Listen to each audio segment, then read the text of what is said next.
Oral avec débat et Zali retenu. Donc le ministre de la Recherche scientifique a se justifier devant élu du peuple. Il faut Abisabiso Makamouni et Salami na observatoire volcanologique Oya Goma a expliqué biso pourquoi Batouana ba foutamité, pourquoi il y a eu ces problèmes d'internet, pourquoi ce retard pour informer la population. Ce qui OVG à Salaki Moussane Malamou, je pense qu'on n'allait pas compter le nombre de morts, on compter les lots. Donc, Tozana et Sengoma Kassi, parce que tous les députés nationaux, en grande majorité, c'est Ndimi que le ministre de la Recherche scientifique Aya avant 8 jours, bien sûr, Aya se c'est ce qui peuple est député Awa, mais Alingia Loba, on dit mais la parole, ça veut dire que finga peuple est indié. Alors, tout bunda pour gouvernement, pour parlement, que peuple a tinda biso, il faut pas que biso tant qu'on loba. Tant babando ndima to benga kaba ministre, ba ko s'expliquer na ba dossier différent à une assemblée parce que ça la blocage na ba blocage, ceux qui ministre tel a interpellé na député tel, mais ceux qui ça na makasi na kati ya groupe politique na famille politique na ba protéger peuple to monaye jamais. Wana responsabilité à député ça bafoué. To lingi gouvernement bando respecter ba responsabilité na ba prérogative à ba député. Ya konto ça là, et ça combat général, ça combat pour contre mutu mon côté, ça combat pour la République, combat pour l'honneur et la République.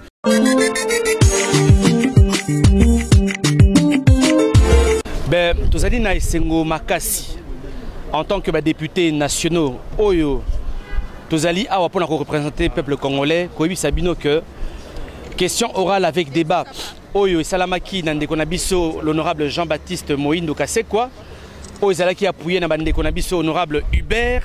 Cette question orale avec débat est Zali retenue. Donc le ministre de la Recherche scientifique a se justifier devant élu du peuple. Il faut Abisabiso Makamouni et Salami na observatoire volcanologique Oya Goma a expliqué biso pourquoi Batouana ba foutamité, pourquoi il y a eu ces problèmes d'internet, pourquoi ce retard pour informer la population. Ce qui OVG à Salaki Moussane Malamou, je pense qu'on n'allait pas compter le nombre de morts, on compter les lots. Donc Tozana et Sengoma Kassi, parce que tous les députés nationaux, en grande majorité, c'est Ndimi que le ministre de la Recherche scientifique Aya avant 8 jours, bien sûr, Aya se justifier devant élu du peuple. Je pense que Moussa Nabsoya Mouana, peuple a Tinibiso, tout ça va contrôle parlementaire. Et Sengini qui tant que ça contrôle parlementaire, ministre Aya se justifier, bien sûr, devant élus nationaux. Nous sommes heureux d'annoncer au peuple congolais, mais en particulier aussi aux habitants de Goma, que nous avons pu aligner la question orale avec débat de notre collègue Jean-Baptiste Moïndo, mais aussi de nos collègues de Goma, l'honorable Hubert, qui ont bien sûr fait en sorte que cette question orale avec débat soit alignée. Nous avons eu un débat franc et les députés ont pensé qu'il était raisonnable que le ministre de la Recherche scientifique se présente devant les élites du peuple pour comprendre ce qui s'est passé avec l'OVG, pourquoi il y a eu tout ce retard, ce manque de financement, les agents de l'OVG qui n'ont pas reçu de salaire, un manque d'internet. Bref, je pense que si le ministre de la Recherche scientifique avait fait son boulot, on pourrait réellement éviter bien sûr le nombre de morts que nous avons eu. Donc voilà, nous tenons à vous informer de ce qui s'est passé à cette plénière. Je passe la parole à mon collègue Hubert. L'action naturelle non prévisible, donc et ça la prévisibilité, hein, c'est ça. Mais et l'autre ça la awa.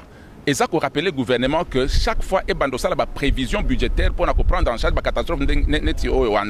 Ça doit commencer quelque part. Et bandeli awa, tout le monde bandela awa. Et puis de deux, tout ça les ango pour qui sa gouvernement qu'il est temps, bandon dimato benga kaba ministre, ko s'expliquer dans des dossiers différents à une assemblée parce que ça la blocage, na blocage, ceux qui ministre tel a interpellé na député tel, mais ceux qui ça na makasi na kati ya groupe politique na famille politique na ba protéger peuple to monaye jamais. Wana responsabilité à député ça bafoué. To lingi gouvernement bando respecter ba responsabilité na ba prérogative à ba député. Ya konto ça là, et ça combat général, ça combat pour contre mon côté, et ça combat pour la République, combat pour l'honneur et la République, honneur à député, ça honneur à peuple. Ceux qui députés ont honoré, donc fingi peuple eux votent qui est. Ceux qui peuple est député awa, mais alingia loba, on dit mais la parole, ça veut dire parce que finga peuple est indié. Alors tout bunda pour gouvernement, pour parlement, que peuple atinda biso, il faut pas biso tant koloba. Ce qui ministre Salim Mbeba to bengi a s'expliquer devant le peuple, s'expliquer devant les députés et ça pour s'expliquer devant le peuple. C'était ça.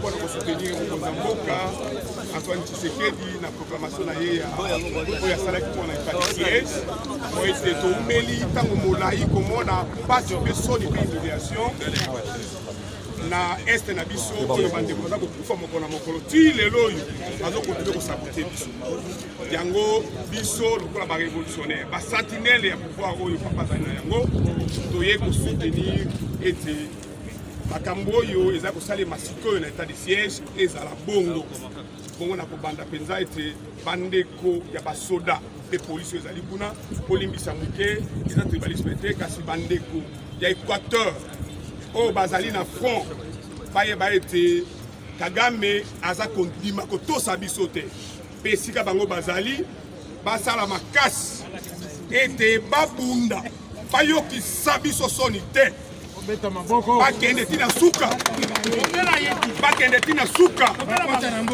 bino nyonso bozali koyoka ngai général colonel o bozali na front boyebi ndenge naza koloba sikoyo bokanisa malamu soki bomela mai ya fleuve bokenda tina suka ete bobunda frontière na biso ezala protégé po ete soki ekozala bongo te na malamu te bandeko ya este pona mamba volcan tozali kokanisa pe bino pe tozali koloba lelo ete biso ba député révolutionnaire toko soutenir mokonzi mboka tina suka po ete pouvoir na biso ezala protégé kino ba élection sans problème.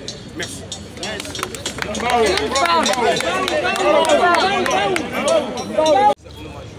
Lelo bazongi se créer trajectoire sika zali ba soutenir mokonzi mboka Félix Antoine Tshisekedi na mikano ya makasi ya zwaki oya état de siège na province ya Ituri na province ya Nord Kivu yango na mokola lelo tozo ba bandeko na biso oyo baza partout na Kisasa na diaspora toza bomoko totala esika moko na bomoko nde tokolonga mais to teme ape Kagame to lobe ape Kagame en face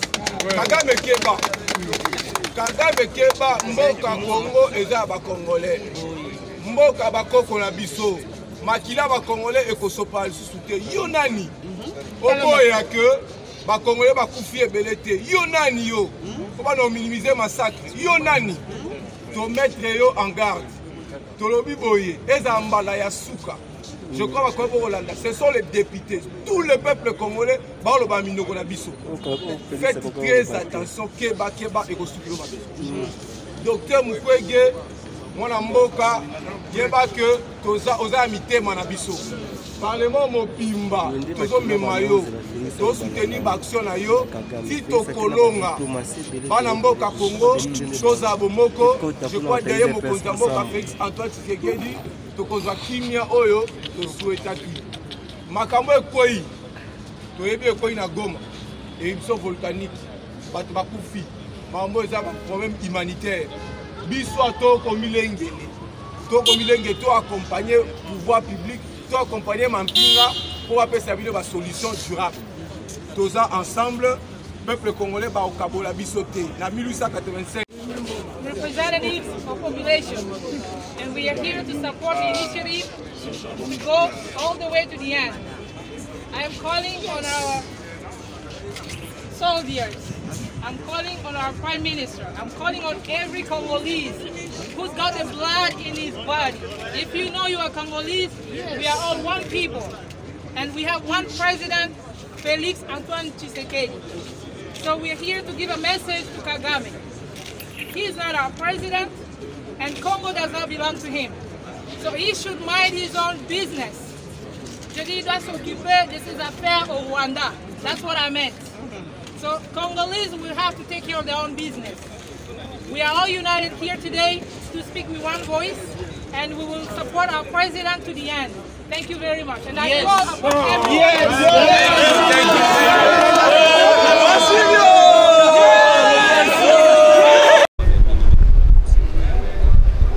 nga nazali moponami ya lui ya Kinshasa tozali parmi baponami oyo basutena idée ya mokonzi ya mboka ya révolution ya échange ya entrée na union sacrée po tokendaka consultation epa mokonzi ya mboka na ntango baninga mosusu bazali kobanga biso tondima kosigner pétition po makambo ebongwama na sens wana kosoutenir réussite ba point oyo mokonzi ya mboka azopose nde biso tozosoutenir yango ndakisa mukano oyo azwaki ya koinstaurer état de siège na ngambo ya Ituri na Nord Kivu bandeko na biso ebele bazokokupa bazokoboma bango koboma alo makambo wana biso tokokotika te ya solo tozana bandeko na biso basoda na bapolisi bakei kuna mpona kotia suka na makambo wana bango nde baza na front biso toza awa na babiro toza bakalaka tozosala mais faut to soutenir bango faut bango bayoka te ke baza abandonné te biso za na nsima na bango parce que kozwa munduki kokota na zamba kobundisa muninga epesa meli mutu nyonso te mais oyo andimi kokufa mpona baninga mosusu mpona mboka yango na biso to soutenir bango lelo nde tosali déclaration wana na mikolo koya to organiser ba activité mosusu po ekomela bango mpenza na maboko ekomela bango mpenza na nzoto na bango. Effectivement, éruption à Goma ezali eza non voulu, eza ba situation naturelle non voulu, balinga rangote, mais nzambe ne na bonzambe na ye alingi kotalisa biso oyo amoni wana. To soutenir bango toyebi ke gouvernement ya mboka atie ba moyen nyonso tout pour permettre bandeko yo amesana kovanda epa na ye, mais sikwa ke kovanda na place songolo akokisama na nyonso tout mene moi ebele akokisama nango pe tokobelela bango o baza kuna njinga na ba groupe armé bazoko bundisaka biso wana babombaka ennemi te soko bombi ennemi kaka ye wana zo ya koboma yo donc ba dénoncer biso wana kisasa to lakisaka na lera ngonga na Laurent Désiré Kabila ngana élu ya Tchango na mona ndenge to olanda bango bambango baebi balabala nini akokota te ngai na mona ngo na quartier 1 na Bikalbitus. Alors bango kuna pe balakisa ke toza bomoko ya mboka na biso mutu na mutu azana mabele na bango bolinga te obomba monguna po lobia ya koboma yo finalement okokima po yatika la mokondi oreza bongo te biso balobaka bafwa basala tokobunda bao bakotikala batikala bao bakokufa pe bakufa. Merci.